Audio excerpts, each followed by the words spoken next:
गाँव वालों, last video में मैंने आपको बताया था कि गैल्वेनोमीटर होता क्या है और बाकी 3 डिवाइसेस के बारे में और प्रिंसिपल के बारे में बताया था। देखो, जस्ट गैल्वेनोमीटर के मतलब जैसे ही आपको पता चलता है गैल्वेनोमीटर क्या होता है, उसके बाद आपको ये पढ़ना होता है कि कंस्ट्रक्शन ऑफ गैल्वेनोमीटर कैसा होता है, यानी कि गैल्वेनोमीटर को बनाया कैसे जाता है। देखो, ये बोर्ड का क्वेश्चन है, मैं एक्स्ट्रा कुछ नहीं पढ़ा रहा। कई बार बोर्ड में 3 नंबर में पूछा गया, right the construction of galvanometer. तो गैल्वेनोमीटर का क्वेश्चन पूछा जाता है, इसलिए बता रहा हूँ मैं आपको। देखो, अब मैंने आपको लास्ट वीडियो में बताया था गैल्वेनोमीटर कुछ ऐसा दिखता है जिसका जीरो जो होता है वो बिल्कुल ऊपर होता है। अगर करंट इधर तो इधर कांटा, इधर तो इधर कांटा। यहाँ पे 2 होते हैं नट बोल्ट, जिसको खोल के आप वायर कनेक्ट करते हो इसके अंदर। अब अगर इसको आप तोड़ोगे, पहले तो तोड़ मत देना, सबसे ज़्यादा सेंसिटिव डिवाइस होता है ये, बहुत ही ज़्यादा सेंसिटिव डिवाइस। इतना सेंसिटिव डिवाइस कि एक बार करो, जब लैब में मिले तो इसको लेना और 2-3 बार चेक कर देना। जैसे आपने 4-5 बार ऐसे हिला दिया ना कस कस के, मतलब तेजी से, जहाँ आपने इसको तेजी से 4-5 बार हिलाया तो डिवाइस निपट लेगा। इसमें खूब सारा एरर आ जाएगा, इतनी जल्दी खराब हो जाता है। इसलिए हम इसको कहते हैं गैल्वेनोमीटर जो है वो बहुत सेंसिटिव डिवाइस होता है, इसको बहुत केयरफुली यूज करना पड़ता है, वरना जल्दी खराब हो जाता है। तो अब इसके अंदर होता क्या है ये देखेंगे। तो कंस्ट्रक्शन में हम देखते क्या है, देखो जैसे इसको तोड़ोगे तो अंदर में क्या देखने को मिलेगा आपको, 2 पोल्स होते हैं। मतलब एक बार मैग्नेट होगा इनडायरेक्टली, नॉर्थ पोल और साउथ पोल होगा। तो ये जो ऐसे करके ऐसे करके ऐसे करके ऐसे करके ले लो, ठीक है। अब ये मान लो नॉर्थ पोल है और ये मान लो साउथ पोल है, लेकिन नॉर्थ पोल और साउथ पोल ऐसे नहीं होते हैं। इसको खुरच दिया जाता है अंदर से और ऐसे करके, मतलब कर्व कर दिया जाता है। कर्व नॉर्थ पोल और इसको हटा दो, खुरचा हुआ मतलब अंदर की ओर गड्ढा कर दिया गया है। और कर्व साउथ पोल होता है, ऐसे करके कर्व होते हैं ये, मतलब जो एंड होते हैं उसको कर्व कर दिया जाता है। और इसके बीच में एक रख दिया जाएगा फेरोमैग्नेटिक सब्सटेंस। मतलब फेरोमैग्नेटिक सब्सटेंस क्या होते हैं, जो मैग्नेटिक फील्ड को अट्रैक्ट कर लेते हैं अपने अंदर से, सारे मैग्नेटिक फील्ड जाएगा। वो मैं आपको अगले चैप्टर में बताऊंगा कि पैरा, फेरो और डाया क्या होता है, वो सब बताया जाएगा। तो फिलहाल याद रखना कि ये फेरोमैग्नेटिक सब्सटेंस है। मतलब जैसे ना अपने पास कंचा होता है, तो कंचा फेरोमैग्नेटिक सब्सटेंस का मतलब मेटालिक कंचा। ये मान लो कि एक मेटालिक कंचा यहाँ पे रखा होगा और इसी मेटालिक कंचे पे एक पूरा कॉइल लपेटा गया होगा ऐसा करके, जिसमें से जो वायर निकल रही होंगी 2, वो यहाँ पे आके अंदर से यहाँ पे आके कनेक्ट होता है, जिससे आप बाहर से एक्सटर्नल वायर जोड़ते हो। जैसे आप जोड़ोगे तो इस कॉइल में क्या होगा, करंट फ्लो करने लग जाएगा ऐसे करके, राइट।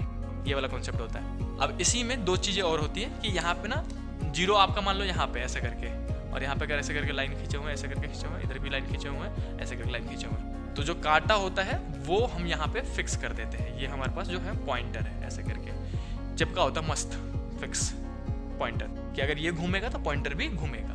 और इसको वापस रीस्टोर करने के लिए नीचे में लगा रहता है यहाँ पे एक स्प्रिंग। वैसे सामने स्प्रिंग लगा रहता है, फिर भी यहाँ पे डायग्राम में तो यही बनाओगे 2D में, और यहाँ पे बना लगा होता है एक स्प्रिंग। तो ये एक बेसिक सा डायग्राम है किसका, मूविंग कॉइल गैल्वेनोमीटर के अंदर के पार्ट का। अब यहाँ पे देखो मैग्नेटिक फील्ड भी दिखाते हैं कि नॉर्थ पोल में से मैग्नेटिक फील्ड लाइंस निकलेंगी और साउथ पोल में जाएंगी। लेकिन ये जो सिंस कर्व्ड है, तो मैग्नेटिक फील्ड कैसे निकलती है, ऐसे जैसे रेडियस की तरफ जा रही हो, ऐसे ऐसे।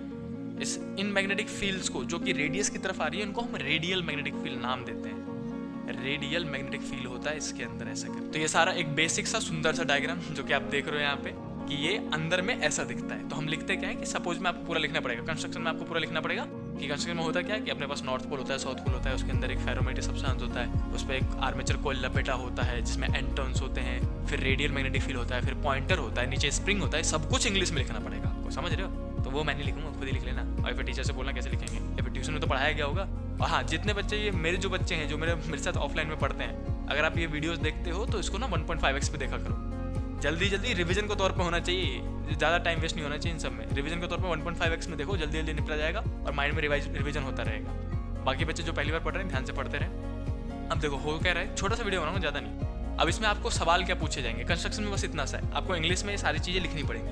यहाँ पे लिखोगे कंस्ट्रक्शन, डायग्राम तो बनाना कंपल्सन है, डायग्राम मत छोड़ देना भाई साहब। डायग्राम के 1 नंबर होते हैं, 1 नंबर डायग्राम का, 1 नंबर रिटन का, और 1 नंबर होता है कॉन्सेप्चुअल आंसर्स के, जो भी पूछा जाएगा उसके कॉन्सेप्चुअल क्वेश्चंस के।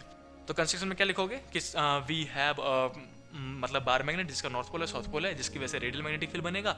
इसके अंदर एक फेरोमैग्नेटिक सब्सटेंस होता है, फेरोमैग्नेटिक सब्सटेंस होता है, याद रखना, लिख लेना कहीं पे। इसके अंदर पॉइंटर होता है, इसके अंदर कॉइल होता है, इसमें आर्मेचर कॉइल होता है, वगैरह वगैरह, जो भी आपने डायग्राम मिले वो सारे इंग्लिश में अपनी भाषा में लिखना है। उसके बाद मेन चीज जो है वो कॉन्सेप्चुअल क्वेश्चंस है।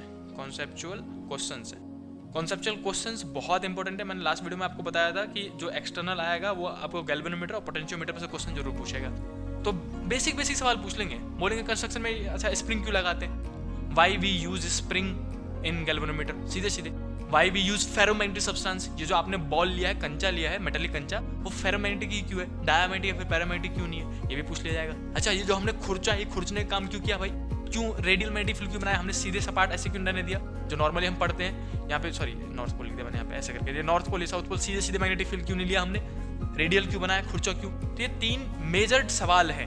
पहला मेजर सवाल क्या है कि स्प्रिंग क्यों यूज करते हैं, स्प्रिंग का यूज क्यों है, ठीक है। दूसरा सवाल आपसे पूछा जाएगा कि ये जो फेरोमैग्नेटिक सब्सटेंस लेते हैं, फेरोमैग्नेटिक सब्सटेंस क्यों लेते हैं, फेरोमैग्नेटिक सब्सटेंस क्यों लेते हैं। तीसरा मेन जो सवाल है कि रेडियल मैग्नेटिक फील्ड ही क्यों बनाया जाता है, रेडियल मैग्नेटिक फील्ड ही क्यों बनाया जाता है। तो ये 3 बहुत फेमस सवाल है।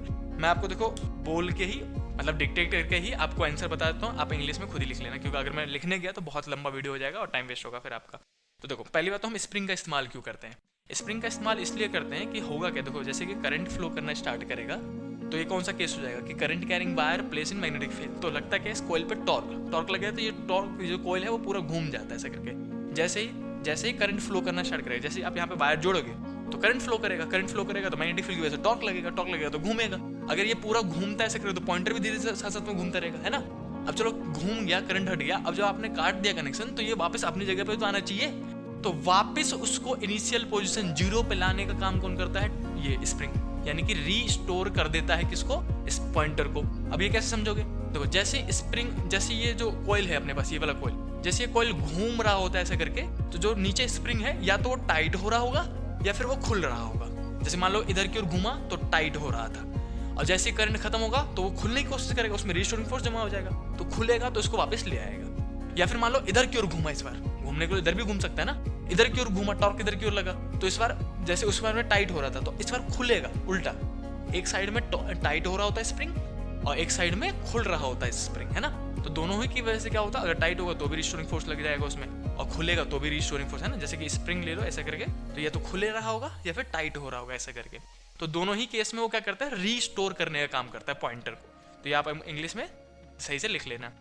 अब देखो अगला टॉपिक अपने पास कि हम फेरोमैग्नेटिक सब्सटेंस ही क्यों यूज करते हैं। तो इसका आंसर है अपने पास कि देखो फेरोमैग्नेटिक सब्सटेंस जो है ना, मैं आपको थोड़ा सा बता देता हूँ कि जो फेरोमैग्नेटिक सब्सटेंस होता है, तीन टाइप के सब्सटेंस सुन ही लो, बच्चों वाली चीजें सुन लो जल्दी से। अपने पास सबसे पहला होता है डायामैग्नेटिक, देखो वीडियो लेंदी हो तो मुझे मत बोलना। दूसरा है अपने पास पैरामैग्नेटिक, और तीसरा होता है अपने पास फेरोमैग्नेटिक, ये ले लिया हमने, इसको मिटा देता हूँ मैं। अब देखो ये 3 टाइप के सब्सटेंस होते हैं जो मैग्नेटिक फील्ड के रिगार्डिंग रिस्पॉन्स करते हैं, मतलब ये वो मटेरियल्स हैं जो कि मैग्नेटिक फील्ड को लेके रिस्पॉन्स करेंगे, मतलब मैग्नेटिक फील्ड को अट्रैक्ट कर सकते हैं, रिपेल कर सकते हैं, ऐसे सब्सटेंस है ये सब्सटेंस। देखो अब मान लो कि ऐसे करके बीच में अगर एक डायमैग्नेटिक ब्लॉक ले लिया आपने, क्या ले लिया, डायमैग्नेट का एक ब्लॉक ले लिया, तो अगर ऐसे करके मैग्नेटिक फील्ड आ रही थी तो डी से डायमैग्नेटिक और डी से दुश्मनी, याद रखना। डायमैग्नेटिक को मैग्नेटिक फील्ड बिल्कुल पसंद नहीं है, कहता मेरे अंदर घुस मत जाइए वरना बहुत मारूंगा। तो जो मैग्नेटिक फील्ड आ रही थी ऐसे करके मान लो, उनको दूर भगा देता, कहता ऊपर से जा, नीचे जा तू जा। अब जो बिल्कुल ढीठ होता वो एक आध घुस पाते, नहीं तो बाकी सारे को वो ऊपर नीचे से भगा देता है। दुश्मनी, डी से डायमैग्नेटिक, डी से दुश्मनी, याद रखना। यानी कि डायमैग्नेटिक जो सब्सटेंस होते हैं वो मैग्नेटिक फील्ड को अपने अंदर से नहीं जाने देते हैं, समझ गए। अब दूसरा है पैरामैग्नेटिक सब्सटेंस, देखो पी से पैरामैग्नेटिक और पी से प्यार। भाई साहब पैरामैग्नेटिक सब्सटेंस कहता है पागल है ये डायमैग्नेटिक, ये पागल है, पागल हो।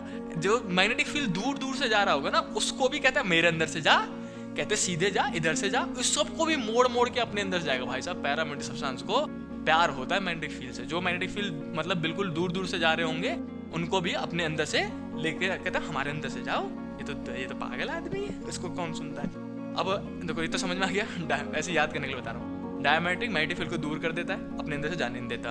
पैरामैग्नेटिक सब्सटेंस वो सब्सटेंस होते हैं जो कि मैग्नेटिक फील्ड को अपने अंदर से खींचते हैं, बहुत प्यार होता है इनको। अब फेरोमैग्नेटिक सब्सटेंस देखो, एफ से फेरोमैग्नेटिक और एफ से फिदा, फैन है भाई साहब ये। फैन मतलब सुनो अब क्या करेगा ये, अगर आपने कोई फेरोमैग्नेटिक सब्सटेंस ले लिया तो ये तो फिर भी प्यार ही दिखा रहा था, ये तो फिदा है, ये तो पैर पकड़ ले गिड़गिड़ाए, कहता पा कोई नहीं जाएगा।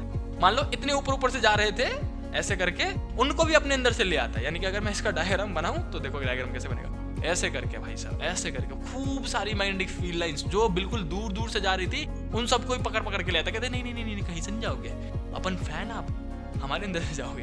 तो जो मैग्नेटिक जो फेरोमैग्नेटिक सब्सटेंस है वो सारे के सारे क्या करते हैं, सारी मैग्नेटिक फील्ड को अपने अंदर से ही लेके जाएंगे, इधर उधर से जाने नहीं देंगे। तो ये एक कारण होता है जिसलिए हम मैग्नेटिक मतलब फेरोमैग्नेटिक सब्सटेंस का इस्तेमाल करते हैं। आपको ये इजीली समझ में आ गया होगा ना। तो हम फेरोमैग्नेटिक फील्ड का इस्तेमाल क्यों करते हैं? फेरोमैग्नेटिक सब्सटेंस तो यहाँ लिखा ही नहीं मैंने, चौथा सवाल भी ले लो। फेरोमैग्नेटिक सब्सटेंस का यूज क्यों करते हैं? क्योंकि वो सारी मैग्नेटिक फील्ड को अपने अंदर से ही गुजारता है। और एक क्वेश्चन ये भी था कि रेडियल मैग्नेटिक फील्ड क्यों यूज करते हैं? तो रेडियल मैग्नेटिक फील्ड जानबूझ के यूज करते हैं ताकि टॉर्क मैक्सिमम हो सके। आप इसका आंसर ऐसे याद रखें कि why we are using radial magnetic field, ताकि टॉर्क जो लगेगा, इस पे जो टॉर्क लगेगा वो मैक्सिमम लगे। बस इतना सा आपको याद रखना है, ठीक है। तो अब जल्दी से इस वीडियो को पॉज करके जितनी चीज़ें मैंने यहाँ पे बताई वो सारी चीज़ें लिख जरूर लेना, बहुत इंपॉर्टेंट चीज़ है और बहुत फेमस टॉपिक भी चल रहा है ये।